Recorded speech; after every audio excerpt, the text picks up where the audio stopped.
Selamat siang, perkenalkan, nama saya Gulam Faras. Saya merupakan mahasiswa Prodi Sastra Jerman angkatan 2018. Pada video kali ini saya akan menjelaskan mengenai Märchen atau dongeng berjudul Der Goldene Vogel karya Grimm bersaudara. Pada video kali ini juga saya akan membandingkan naskah asli dari Der Goldene Vogel dan naskah terjemahan, dan saya akan melihat dari sisi budaya dari kedua dongeng tersebut. Sebelum masuk ke pembahasan terkait perbandingan, saya akan menceritakan terlebih dahulu sinopsis dari Märchen ini. Der Goldene Vogel dimulai diceritakan ada seorang raja yang sangat kaya raya. Raja itu memiliki taman apel yang setiap harinya selalu hilang. Satu persatu apel di tamannya hilang. Apel tersebut terbuat dari emas. Singkat cerita, raja menyuruh ketiga putranya untuk menjaga taman itu secara bergantian untuk mengetahui siapa pencuri dari apel tersebut. Singkat cerita lagi, anak pertama gagal menjalani tugasnya, anak kedua gagal, dan anak ketiga berhasil mendapat pencuri itu. Pencuri itu adalah seekor burung berwarna emas. Mengetahui hal tersebut, sang anak menceritakan kepada ayahnya. Dan singkat cerita, ketiga putranya itu disuruh untuk mencari burung emas tersebut. Lalu berangkatlah anak pertama untuk mencari burung emas itu. Sampai di suatu hutan, anak pertama menemukan seekor rubah yang bijaksana dan memberikannya sebuah saran. Tapi anak pertama tidak mengindahkan saran tersebut dan akhirnya dia gagal menjalankan misinya. Begitu pula anak kedua. Dan dibalas saat anak terakhir atau si bungsu menjalankan tugasnya. Saat menjalankan tugasnya, dia juga menemui rubah tersebut. Tapi dia menuruti nasihat dari rubah tersebut. Singkat cerita, karena dia menuruti nasihat dari rubah tersebut, anak ketiga atau anak bungsu tersebut dapat mendapatkan burung emas beserta seekor kuda emas dan seorang putri yang tinggal di istana emas. Singkat cerita, kedua kakaknya mengkhianati adiknya tersebut dan mengakui apa yang didapatkan oleh adiknya. Kemudian cerita berlanjut hingga kebohongan kedua kakaknya tersebut terbongkar dan adiknya atau si bungsu dapat selamat dan kembali ke kerajaan sambil mendapatkan kembali burung emas, kuda emas, dan putri yang tinggal di istana emas tersebut. Selesai. Baik, setelah saya menjelaskan sinopsis dari Märchen atau dongeng berjudul Der Goldene Vogel, saya akan masuk ke topik utama, yaitu membandingkan perbedaan budaya antara naskah asli dan naskah terjemahan.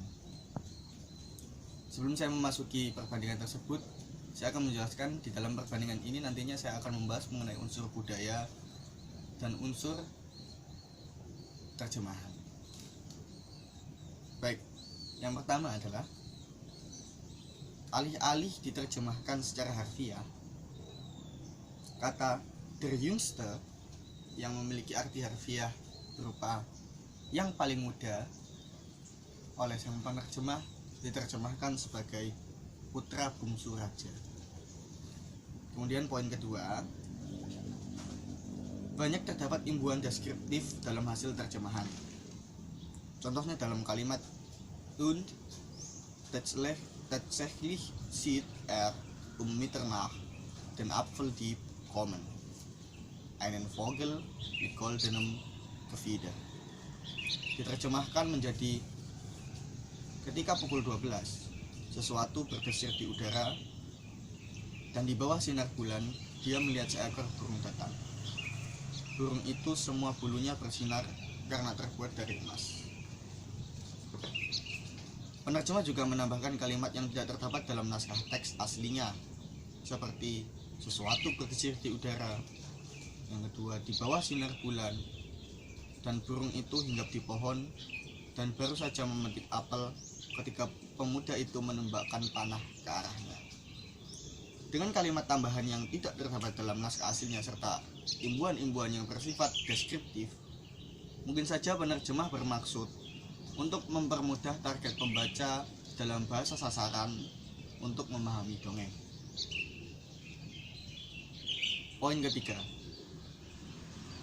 penerjemah seringkali mengubah naskah asli dengan bentuk-bentuk kalimat ucapan langsung, seperti pada kalimat Der Fürst weiß, dass auf der Suche nach dem goldenen Vogel ist und bittet gegen einen guten Rat in sein Leben. Der Jüngling solle, wenn in das Nähe gelegene Dorf kommt, nicht das einladend wirkende Gasthaus wählen, sondern das andere, das abweisend aussieht. Diubah menjadi kalimat langsung seperti rubah berteriak, jangan tembak aku, dan sebagai gantinya aku akan memberi Anda beberapa nasihat yang baik.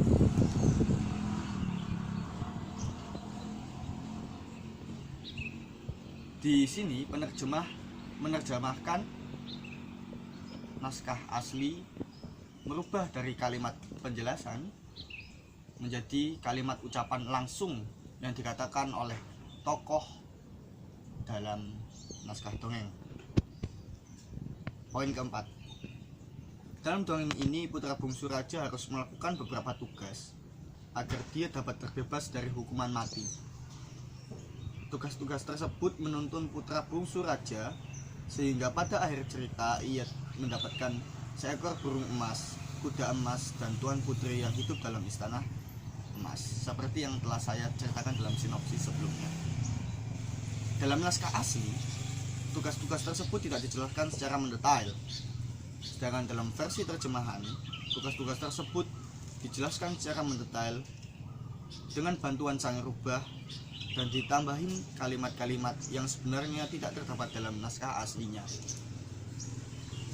Selanjutnya, poin kelima, dalam kalimat Der Vogel nicht singen, penerjemah menerjemahkannya menjadi burung tidak mau berkicau.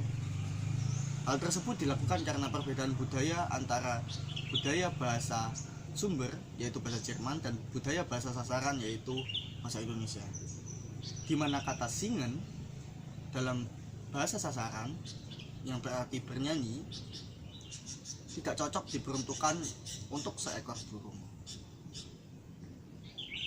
Yang terakhir dan poin keenam, dalam kalimat als der Brüder sein jungen Frau, tepatnya pada kata yang bercetak tebal, yang saya maksud di sini adalah seiner jungen Frau, diterjemahkan oleh penerjemah menjadi saudara laki-laki dari putri cantik. Pada teks naskah aslinya, kalimat tersebut lebih merujuk kepada sang putra bungsu raja, yaitu seiner jungen Frau. Akan tetapi pada naskah terjemahan, kalimat tersebut merujuk kepada putri cantik. Baik, jika ditarik kesimpulan, terdapat beberapa terjemahan yang diterjemahkan secara harfiah oleh penerjemah. Maksud saya yang tidak diterjemahkan secara harfiah, seperti pada contoh poin 1, 5, dan 6. Selain itu pada contoh poin kedua sampai keempat, yaitu 2, 3, 4, terdapat penambahan kalimat yang sebenarnya tidak terdapat dalam naskah asli. Kasus tersebut juga sering muncul dalam keseluruhan naskah terjemahan, sehingga tidak dapat saya sampaikan semuanya. Hal yang telah saya sampaikan terkait perbandingan ini tentu saja terjadi oleh karena perbedaan budaya, sehingga memerlukan adaptasi dalam bahasa sasaran yang sesuai, baik berupa kalimat imbuhan maupun terjemahan yang tidak selalu diterjemahkan secara harfiah. Baik, sekian video perbandingan budaya dalam naskah Der Goldene Vogel karya Grimm Bersaudara. Semoga teman-teman dapat menikmati apa yang saya sampaikan dan menjadi tambahan ilmu. Guten Tag. Tschüss.